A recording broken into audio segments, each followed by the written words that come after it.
Élaborer une stratégie d'adoption et de mise à l'échelle des technologies disponibles pour doubler la productivité du Cameroun et la sous-région, ou encore renforcer le cadre institutionnel et environnemental pour soutenir la mise en œuvre des activités. Des stratégies sont là quelques objectifs des technologies pour la transformation agricole africaine, dont les activités de la phase 2 ont été officiellement lancées le 24 octobre 2023 à l'hôtel Montfébé de Yaoundé. Pendant 2 jours, il sera question pour les participants et dirigeants d'agences venus du secteur public, privé, de la société civile, du monde universitaire, des coopératives agricoles et organisations internationales d'échanger sur la sécurité alimentaire et nutritionnelle à travers une stratégie économique, système sémencier durable pour la pêche, le riz, le manioc ou encore le maïs. Ces 2 jours, par exemple, il y aura le programme des activités qui va expliquer le What Next en détail.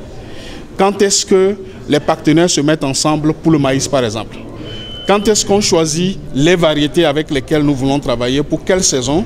Tout ça se décide demain, aujourd'hui et demain, dans le travail que nous aurons à faire. S'il est vrai que l'agriculture africaine et camerounaise fait face à certains défis, notamment la migration des populations dans les grandes villes, qui a un impact considérable dans les objectifs 1 et 2 du développement durable, qui sont mettre fin à la famine et éradiquer la pauvreté, des stratégies sont mises en œuvre. La Banque africaine, à travers les instituts de recherche, a mis en place une stratégie qui tend à nourrir l'Afrique à partir de l'Afrique.